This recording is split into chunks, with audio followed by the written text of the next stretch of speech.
Segundo os técnicos, aquele homem era um gênio ou uma besta? Jovens queridos, cá estamos uma vez mais aqui na Matraca Records.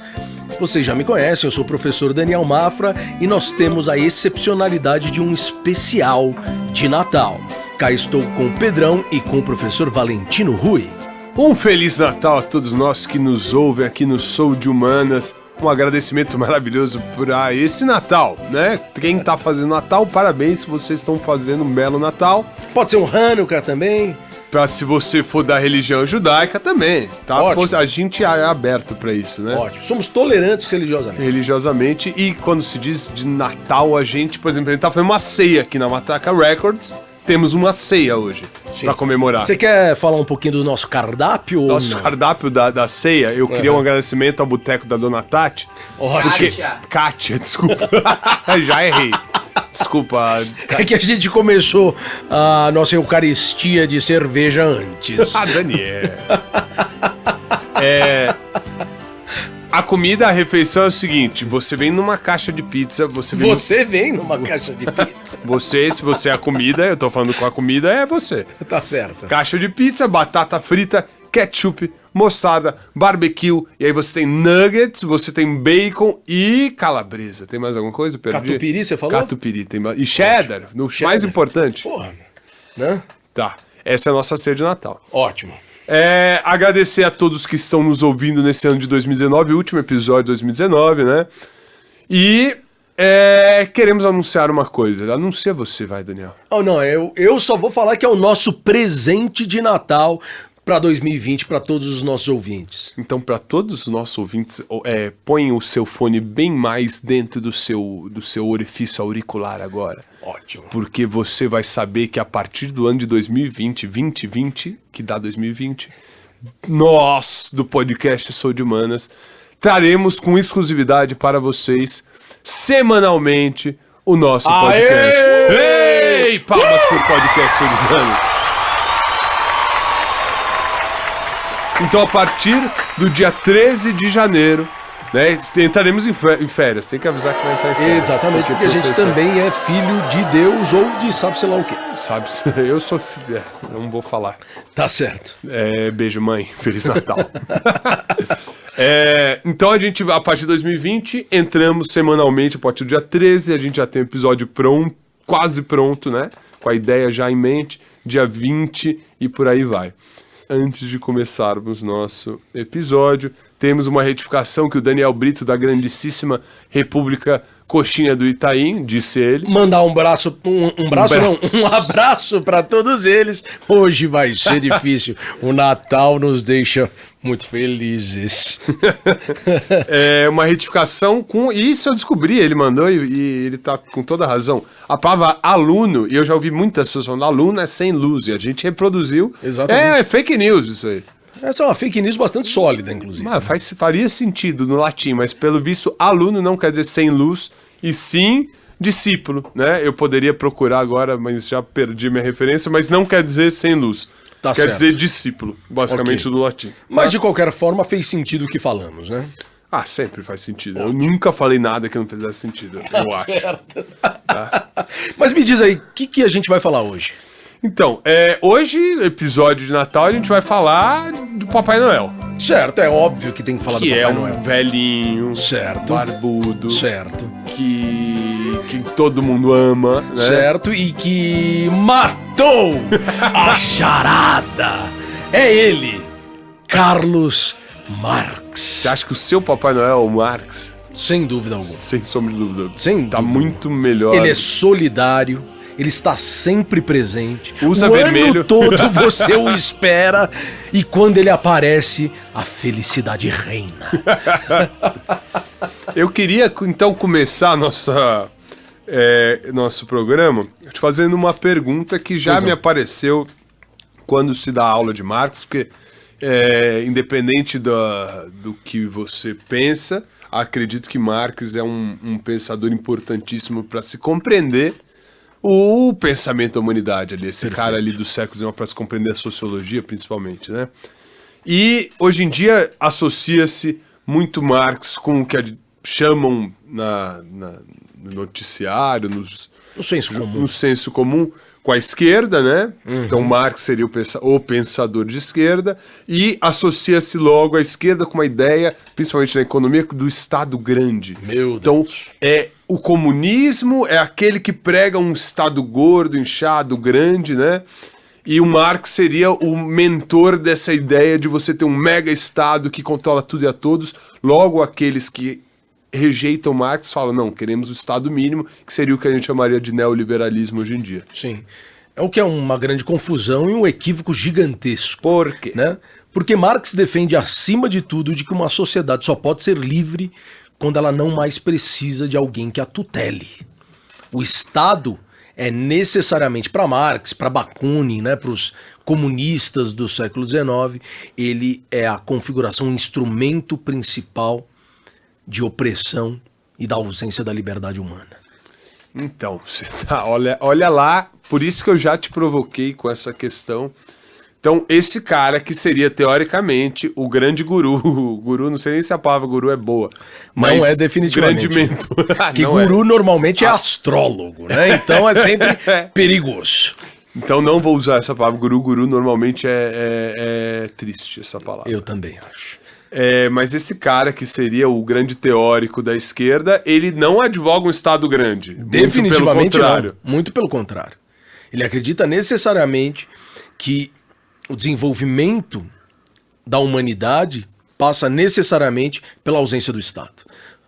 Quando efetivamente nos tornarmos livres, não precisaremos mais do Estado que nos tutele e que nos conduza a uma organização social. Então, aproveitando o que você falou, vamos tentar fazer uma breve, minúscula história porque o Estado não é uma coisa que existiu desde sempre, né? Essa noção que a gente tem de Estado. E eu gosto de frisar que é Estado com E maiúsculo, né? Perfeito. Não é o Estado de São Paulo, do Rio de Janeiro, de Minas Gerais. É o Estado, essa instituição política que tem um território determinado, né? Que tem seus poderes judiciário, de leis, né? Legislativo e por aí vai. Aquilo que rege a sociedade. Aquilo que rege a sociedade. E o Estado não existe desde sempre. Onde você... Eu tenho já minha ideia, mas onde você colocaria a origem do Estado? Talvez. A gente está na elaboração e o pessoal que vier encher o saco... Os acadêmicos vai de passar plantão, o Natal, né, que vem nos encher a conversar paciência. com a família no Natal. Eu acho que no mundo ocidental, as polis gregas. As polis gregas. Você pensou a mesma coisa? A mesma coisa, É claro que a gente pode pensar, talvez, os impérios da Antiguidade Oriental, eles também já tinham uma concepção de Estado. Mas como a gente pensa, né, o êxito do Ocidente, muitas vezes enquanto forma burocrática de organização das sociedades e das civilizações, a gente pode sim, eu acho que ter como definição e parâmetro as cidades-estado da Grécia. Polis, então, como sinônimo de cidade-estado, né? Legal. Que surgiram ali na Grécia nos séculos antes de Cristo ali, né? Alguns, né? Muitos séculos antes de Cristo. Legal. E você tem essa forma Estado da Grécia Antiga, ela vai se transfigurando ao longo da história da humanidade, né? Então você tem o Estado como a gente conhece surgindo nesse período muito posterior que a gente chama de modernidade, né? Que é o que a gente conhece de Estado. Estado brasileiro, Estado dos Estados Unidos, o Estado francês, o Estado... E aí, a gente, hoje em dia, não se consegue pensar política sem... pensar o Estado enquanto essa forma de organização.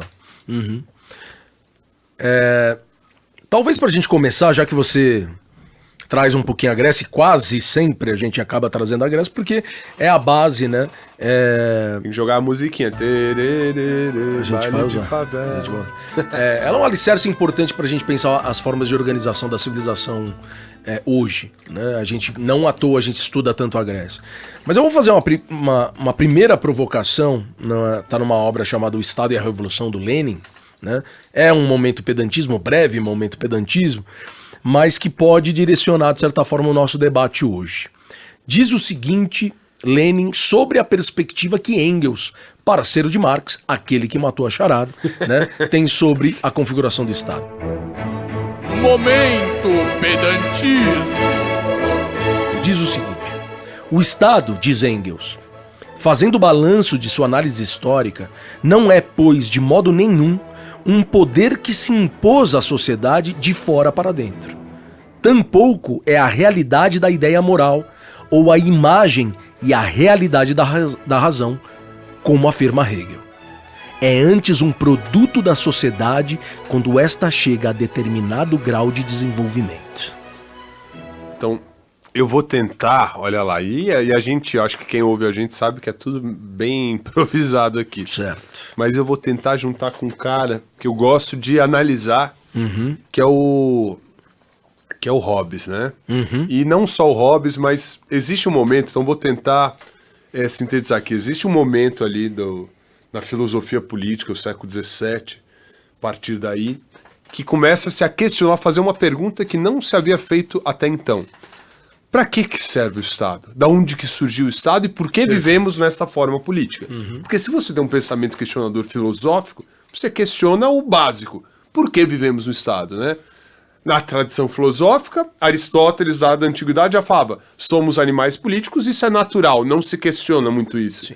E aparece esse grupo de pensadores, eles não são um grupo homogêneo de maneira alguma, que vão justamente se perguntar, de onde surgiu o Estado? Qual é a natureza, a origem e a função do Estado, né? É interessante quando você já chama o Aristóteles, porque o Aristóteles, como diz que nós, por natureza, somos seres políticos, o Estado aparece quase como uma essência. É o que o Lenin acabou de criticar. Que o Lenin, na verdade, né, evocando Engels, ele fala, olha, isso aqui não é de fora para dentro. Não é de fora. Isso não vem como uma verdade da natureza que não está muito veiculada ao que é a organização da sociedade enquanto seres humanos. É algo que se sobrepõe aos seres humanos. Né? E não como que produto é construído das relações sociais. Algo que foi construído. Isso, perfeito. E por isso que esse grupo de caras que eu estava mencionando, eles vão ser chamados de contratualistas, né? Você quer mencionar pra gente quem são esses contratualistas e um breve panorama de quando e como eles escrevem? Então, a partir do século XVII, e eu acho que o primeiro grande contratualista é o Hobbes, que eu vou mencionar hoje, mas normalmente nas aulas de filosofia, de sociologia, a gente menciona três, existem mais, tá? Mas esses três seriam o Hobbes, Thomas Hobbes em inglês, né? O John Locke, outro britânico, e o Rousseau, que é um filósofo francês. Então esses seriam os três grandes contratualistas, a gente tem outros, né?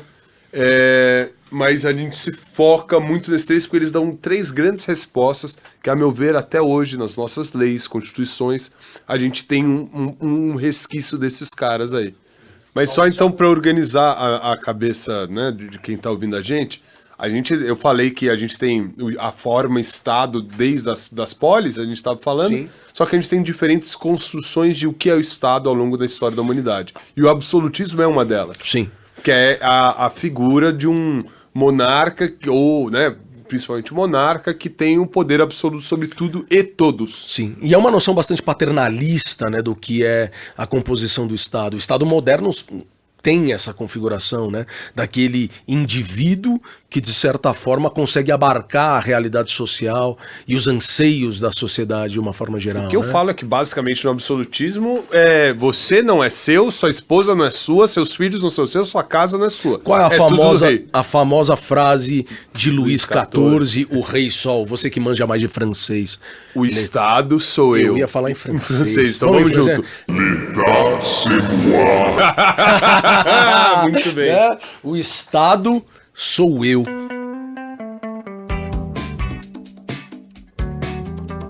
Voltando então um pouco, esses contratualistas eles vão questionar de onde que vem o poder do Estado.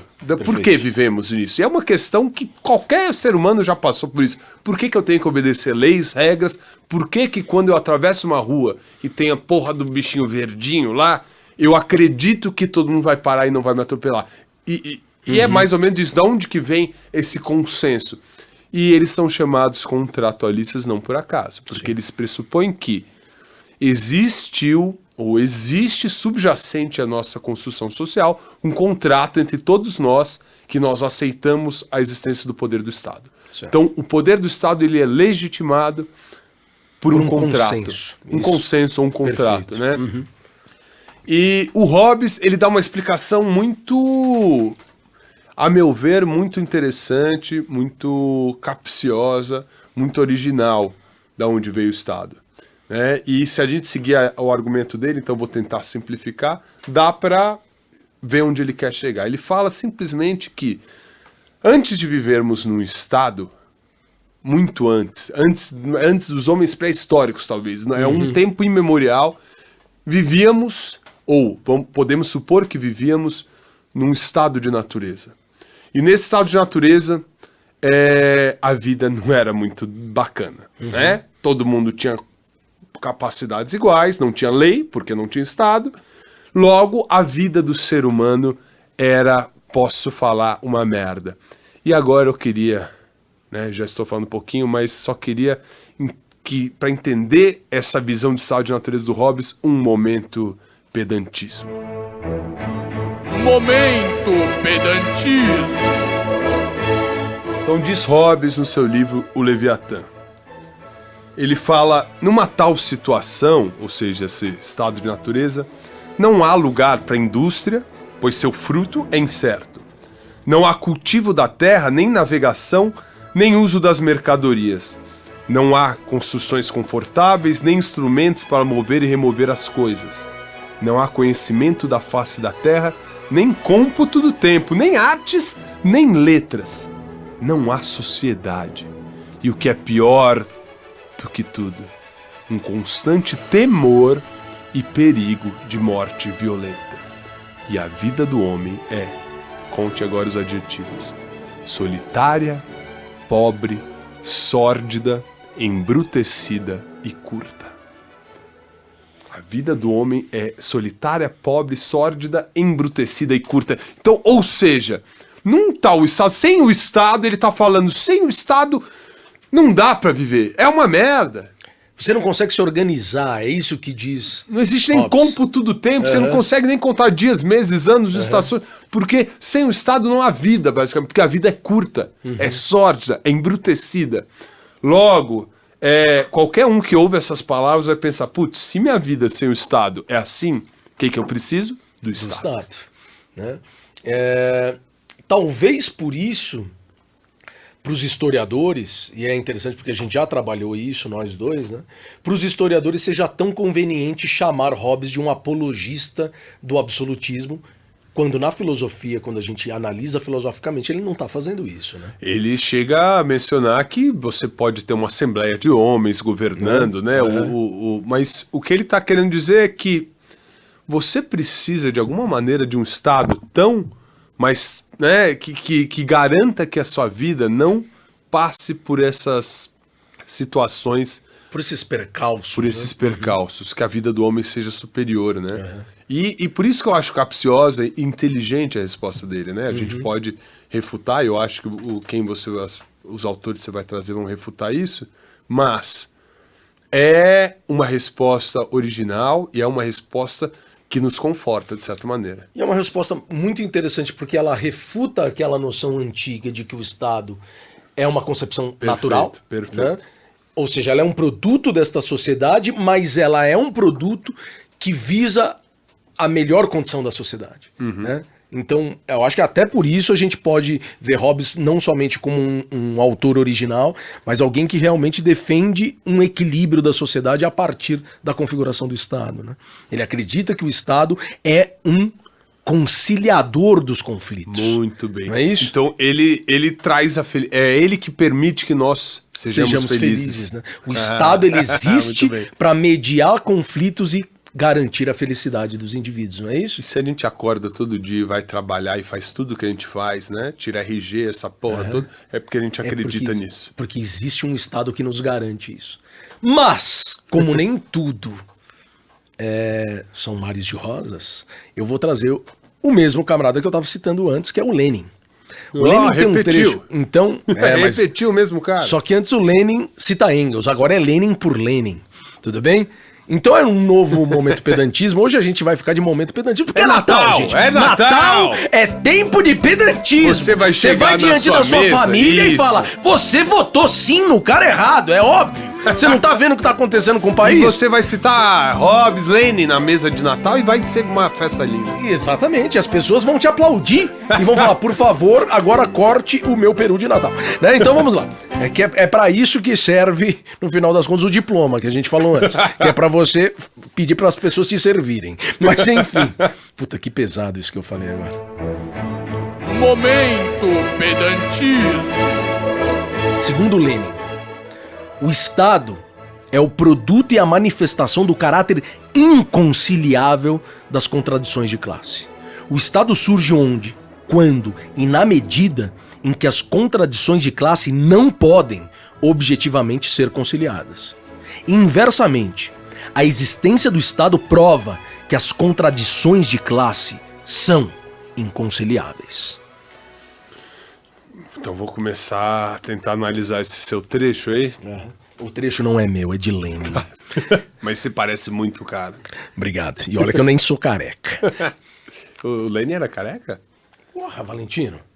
Ele é completamente careca. Eu imaginava um tufinho ali na cara dele. Não, Ele é absolutamente careca. Não na cabeça, E você na cara. parece o Lenin e eu pareço o Marx. Olha que dupla maravilhosa. E o Pedrão parece o Engels. Nós três juntos vamos ao Pico do Jaraguá e fazer uma Revolução Brasileira. Mas o que o Lenin tá falando aí é justamente uma crítica, né? Uma crítica interessante a essa noção de Estado, porque ele fala, o Estado não é o facilitador do consenso, da harmonia, exatamente. Muito pelo contrário, ele é aquele que garante uma supremacia, uma soberania de uma classe sobre a outra, né? Perfeito. De um poder ou de uma dominação. O Estado deve surgir enquanto garantia formal das diferenciações de classe.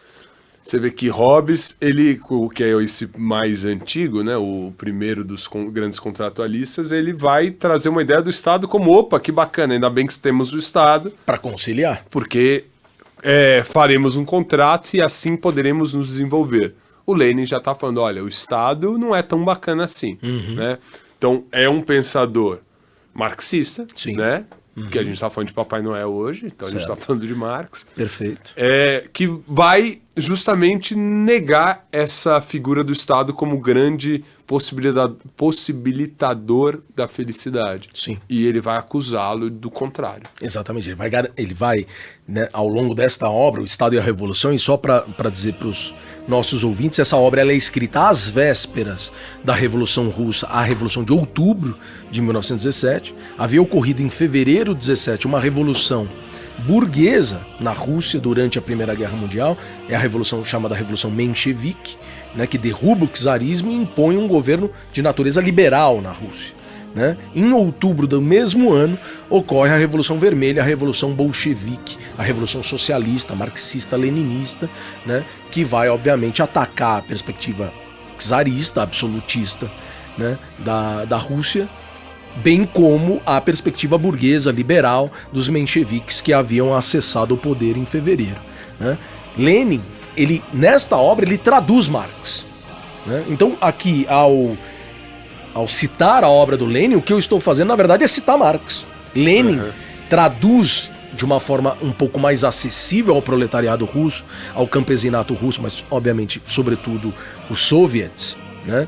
Ele traduz a obra de Marx, que, obviamente, é uma obra muito complexa, então ele traz com a densidade filosófica do materialismo histórico, mas com uma linguagem um pouco mais acessível à classe trabalhadora russa. Então, já que o nosso tema está virando muito sobre a questão do Estado mesmo, né? E a existência do Estado e o que é realmente esse Estado, talvez seja interessante analisar que crítica, aonde que realmente ele está apontando. Agora, trazer para a nossa realidade.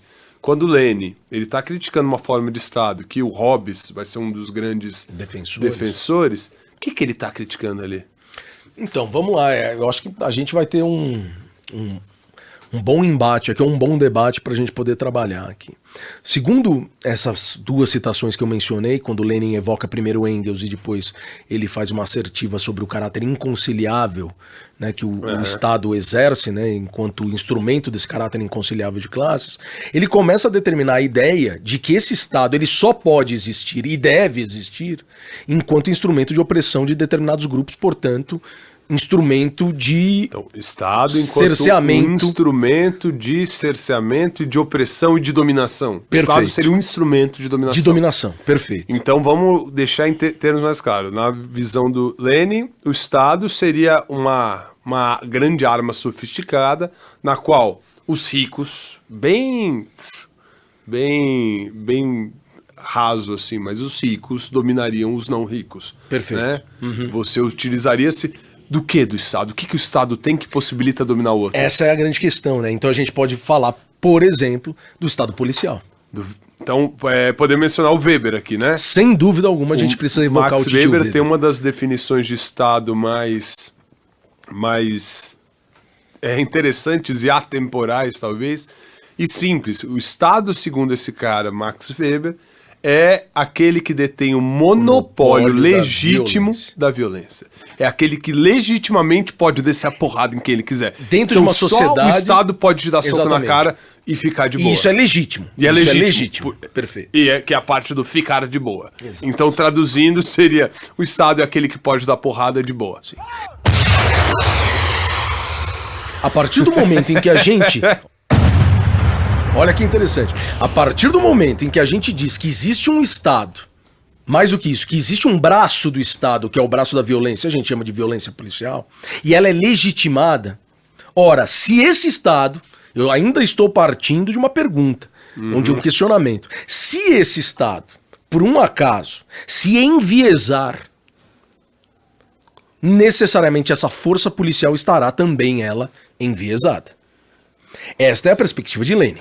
Então, talvez, eu acho que além da força policial, a lei, a questão, a ideia de que você tem leis, e, em segundo lugar, a força policial, que é aquela que faz cumprir as leis, são aqueles dois instrumentos que o Estado tem, os dois grandes braços musculosos do Estado, que fazem a balança pender para um lado. Perfeito. E que garantem, assim, a estrutura de poder que o Estado defende. Teoricamente, Vamos lá. é assim? Na teoria, o Estado se coloca como, eu sou o Estado e eu sirvo para legitimar a dominação de um sobre o outro, que eu uso a polícia e as leis para que todo mundo já conhece, de cima sobe e o de baixo desce. E o motivo todo mundo já conhece é que o de cima sobe e o de baixo desce. Então, o Estado se garante contra aquele que faz que o de cima suba e o de baixo desça? No campo teórico, jurídico. Hobbes. Né? Não. Quando Hobbes escreve, ele fala, putz, eu acho que o Estado é necessário para que os ricos fiquem ricos. De forma alguma, né? Então há uma retórica, né? Existe uma retórica jurídica que diz que o Estado ele serve realmente como conciliador de conflitos e como garantidor das leis, do bom funcionamento dessa sociedade, da civilidade. É isso o que é declarado, exortado, é isso que as democracias burguesas querem nos vender enquanto verdade absoluta. Então a grande ideia teórica, então, é isso que eu queria que você respondesse, né? Porque a grande ideia que o Estado vende é: estamos aqui para fazer que todos tenham iguais oportunidades, todos sejam seguros, é o que o Hobbes fala, né? O Estado está aqui para te prover a segurança e que todos sejam felizes, não vivam naquele estado de medo do estado de natureza. Logo, aqueles que contestam essa ordem são os indivíduos que querem exatamente o seu oposto, né? E se eles querem o oposto, eu posso qualificá-los como criminosos, fora da lei, e como a gente, né, sabe, eu posso, por exemplo, falar de terrorismo num caso desse. Tem uma obra que foi recentemente publicada por uma editora muito bacana, que eu não vou citar o nome, mas é uma obra do Marx. Se ela patrocinar, se a você gente estiver no... Olha que legal, hein? É a crítica do programa de Gotha, né? Uma cidade alemã de Gotha. E o Marx, ele vai fazer uma crítica à social-democracia, ou à perspectiva dos partidos de oposição ao podemos chamar, de certa forma, de absolutismo ou de despotismo esclarecido do Império Alemão, ou aquilo que viria a se tornar o Império Alemão no final do século XIX, Marx faz uma crítica aos partidos de oposição, dizendo, olha, é muito grave a gente organizar a nossa oposição a partir de valores que o Lenin depois, mais tarde, vai chamar de chauvinistas. O que é chauvinista? Oportunistas. A gente pode aqui traduzir de uma forma bastante simplória como um oportunismo. Né? Nesse sentido, e só para a gente retomar um pouco o princípio do que Marx defendia enquanto o comunismo enquanto o grande desenvolvimento da humanidade, Marx, por exemplo, vai fazer uma crítica ao programa de Gotha que defende uma educação pública. Olha só o que eu estou falando, então estejamos muito atentos a isso. Marx faz uma crítica à noção de educação pública, por exemplo. Que bacana. Olha que interessante, que legal. Né? E por que isso é tão importante ser dito? Talvez até pelo próprio oportunismo das esquerdas, inclusive das nossas atuais. Marx vai dizer que se existe um programa de educação pública, ela necessariamente precisa do Estado como definindo para você o que é educação. E esse Estado nunca vai ser isento. Ele nunca vai ser isento. Olha que interessante. Então, olha, tem muito liberal aí que se acha muito liberal e que está muito mais próximo de defender um Marx do que qualquer outro liberal que eles já tenham lido na vida. Né? E, ao mesmo tempo, existe uma esquerda chauvinista, oportunista, que também, ou tampouco, compreende Marx. Tá criticando sociais-democratas, então. Sem dúvida alguma. Né? Porra, Daniel, aí não tem como. difícil. É Natal, bicho. Mas é no Natal que a gente traz essas diferenças. Natal é tempo de diferença, meu Deus do céu. Né? É um momento de você reunir a família pra mostrar que não vale a pena. Você percebe que seu primo ganhou um presente melhor do que o seu, e aí você fica puto com a diferença, com a desigualdade. Com a desigualdade social. Desigualdade, claro, aí perfeito. Aí eu concordo contigo. Eu, quando era pequeno, meu primo ganhou um presente melhor, eu falei, que porra é essa? E aí você percebeu que a social-democracia é uma grande merda. Né? não tive essa reflexão na época. Mas foi algo nesse sentido. Você sabia que estava ali. Né? Mas eu acho que no final das contas, então, o que a gente pode pensar é que Marx, que é o barbudinho, bababá, vermelho, e minha bandeira jamais será vermelha, portanto, o cara, ele vai dizer que o Estado não é aquele que vai trazer a igualdade, aquele que vai trazer a liberdade. O Estado não é, pelo menos o Estado nesses conformes que a gente conhece, né? Aquele que não é nesses moldes de um Estado, desse Estado hobbesiano do Hobbes, que vai nos trazer a felicidade e a liberdade. O Hobbes vai falar, olha, só é possível sociedade com o Estado.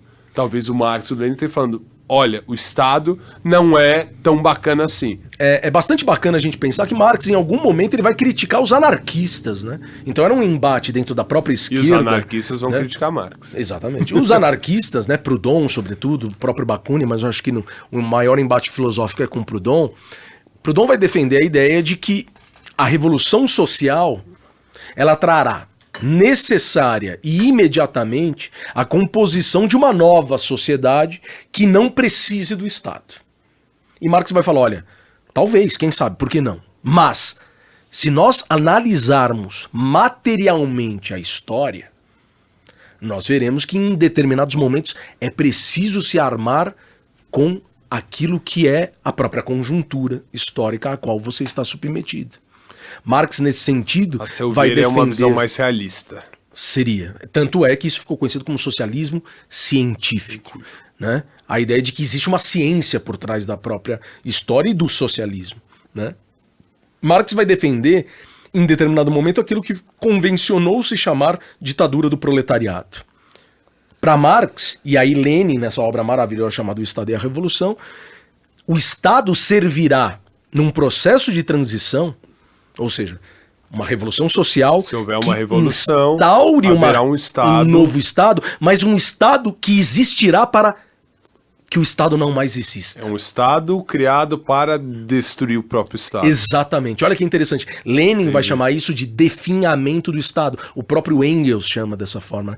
Um Estado que exista para definhar o Estado. A partir do momento que existe uma revolução socialista, ela instaura um Estado que imediatamente inicia um processo de definhamento deste.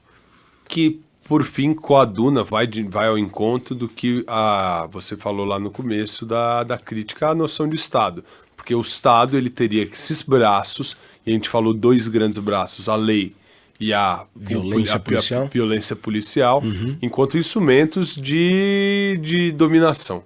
E aí eu queria realmente trazer para os nossos dias como a gente pode usar o Hobbes, que é esse grande teórico do que é o Estado, e como a gente pode trazer até a crítica do Lenin e do Marx ao Estado, para pensar acontecimentos recentes. Por exemplo, eu vou trazer aqui para você dissertar um pouquinho sobre a tragédia na favela de Paraisópolis, na cidade de São Paulo.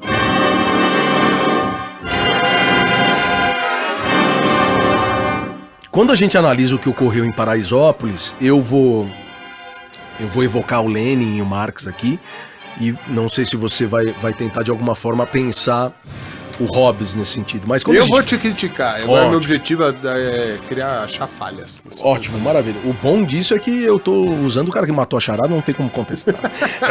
Então vamos lá.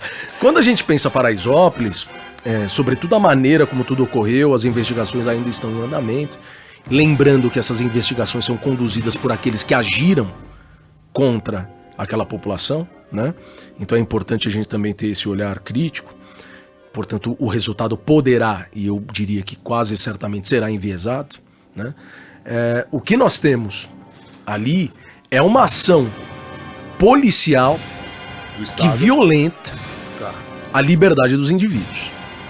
Ela violenta a liberdade da expressão artística, da expressão comunitária, né?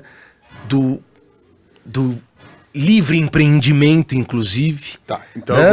Mas já vou te problematizar. Existem comércios locais. Argumentos né? talvez não sejam meus, mas vou problematizar. Por favor. Se existe uma noção de Estado como aquele que vai garantir um certo tipo de ordem e garantir leis iguais para todos, e a gente falou da lei enquanto um braço do Estado, e teoricamente a lei ser igual para todos, você tem algumas leis, por exemplo, a lei do PSIL em São Paulo, certo. Né? Você tem leis de incomodar os outros, infelizmente aqui na Matraca Records a gente não pode gritar muito, senão incomoda as pessoas ao lado, né? A moto não pode fazer muito barulho, senão ela incomoda a gente gravando. Certo. Mas você tem essas leis. Aí, nesse caso, a ação do Estado seria para garantir aos outros cidadãos os direitos que eles já possuem. Enquanto o seu discurso ele é muito bacana no papel, dentro daquilo que seria... Antes a gente falou disso, de uma teoria, né? Mas quando a gente vê a prática, em Higienópolis isso não acontece, né? As festas eu não vou aqui citar a universidade, porque daí realmente ficaria pesado que é o Mackenzie, mas as festas que o Mackenzie produz, né? Tem droga rolando aos montes, tem já? Barulho... Não, jamais, né? Mas sei de gente que vai. Né? Eu não vou, só pra então, deixar claro. Sim, pra deixar, e nem o Pedrão, aqui a gente mantém, ainda bem, né? Então...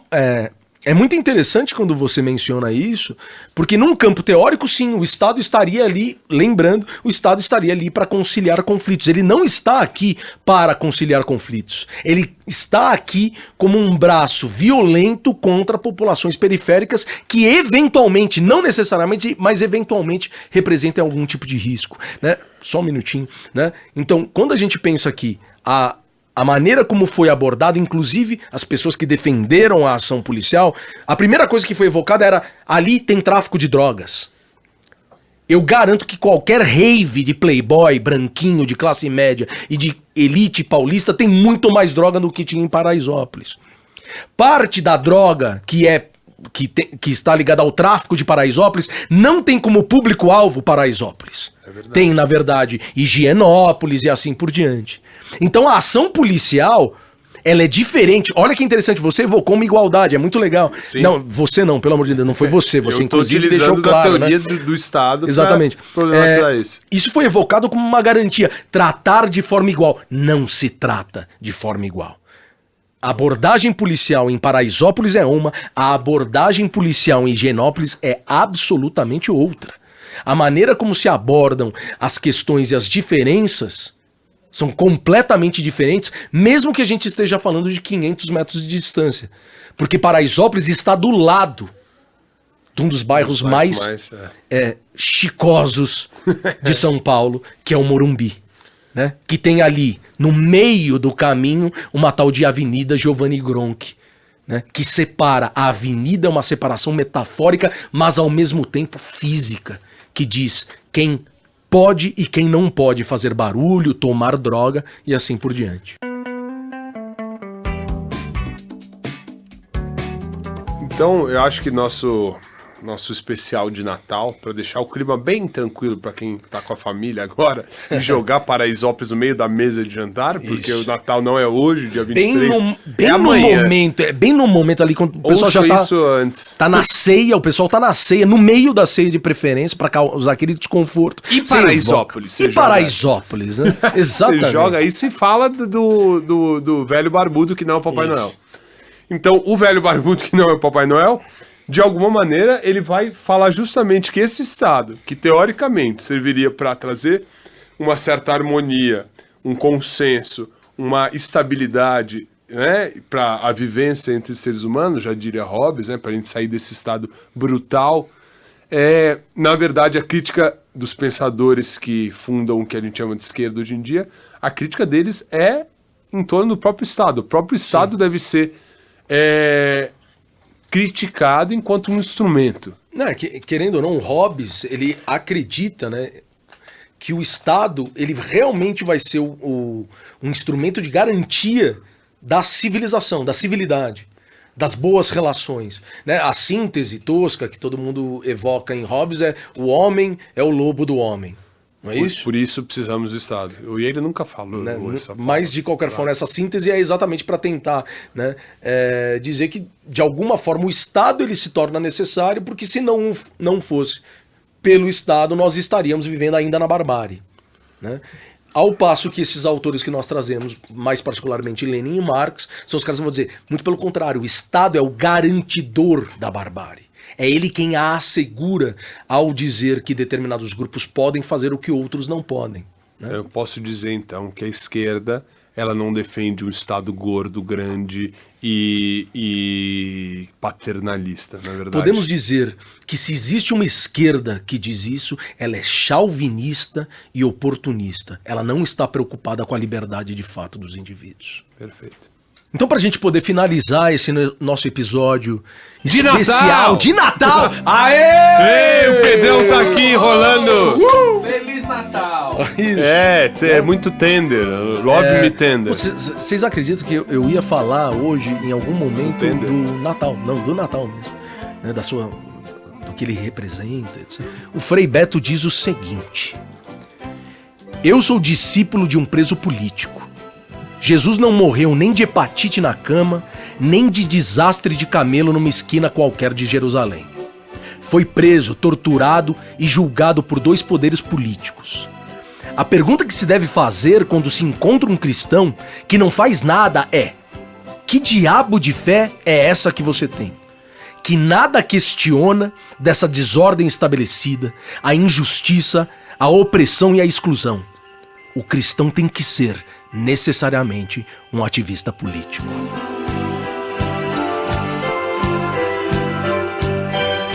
Tem todo mundo. Então é nosso grandíssimo, lindo, maravilhoso episódio político de Natal pra tacar fogo no tender no Peru, na sua família. Se você não faça isso, desculpa. Não taque fogo na sua família, é chato.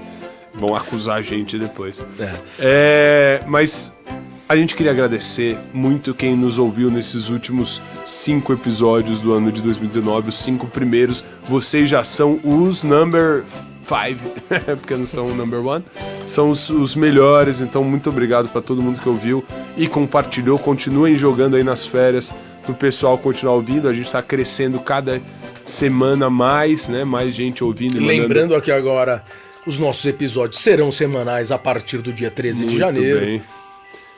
A gente vai entrar de férias agora, então agradecer todos que ouviram, agradecer muito especialmente o Pedrão, que parou de rolar já faz um tempinho aqui com a gente, mas ele tá com a gente, só não tá rolando, tá sentado mesmo. A Matraca Records, agradecendo também o Tomás, que faz nossas artes maravilhosas, que ele acompanhou a gente nesse ano de 2019, esperamos que ele continue conosco em 2020. As porcas ou os porcas, borboletas, é os porcas ou as porcas? Acho que é as porcas. O porcas, seu Mas não é errei. a banda? Todo mundo sabe que eu sou ruim de gênero, de artigo, ou Fica a. mais claro. Pô, a introdução, finalização deles, essas músicas, vocês procuram lá também no Spotify, eles são muito bons. E a todos que ajudaram a gente nesse podcast Sou de Humanos 2020 vai ser show, a gente já tem episódio já marcado, que a gente já sabe até o tema, mas a gente não vai contar porque vocês vão ter que aguardar. Surpresa de ano novo. Exatamente, dia 13 de janeiro estaremos com o nosso episódio número 6. Daniel, muito obrigado, Pedrão, um grande beijo, um grande abraço e um Feliz Natal, Merry Christmas. Um grande prazer estar com todos vocês, uma vez mais, Valentino Rui, Pedrão aqui, Matraca Records. Queridos, uma vez mais também dizer pra vocês que, a despeito daquilo que fora velho, o novo sempre há de chegar, diria Belchior. Gostaria de desejar então um feliz Natal, um feliz Ano Novo a todos vocês. Jovens queridos, esta aula e este ano estão finitos.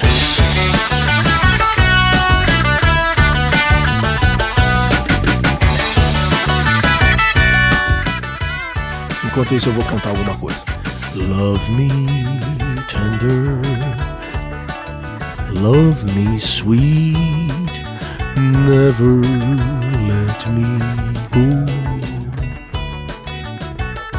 You have made my life complete, and I want to so. Agora vai. Love me tender, love me true, all my dreams fulfill. For my darling, I love you, and I always will. Pedrão, você achou que você ia gravar Sinatra algum dia?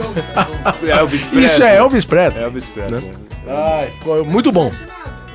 Então, isso é Elvis Elvis. Presley. Mas Sinatra não Sinatra é o canta. caralho. Sinatra é um puta de um reacionário. E o Elvis eu sei que também. É o Elvis.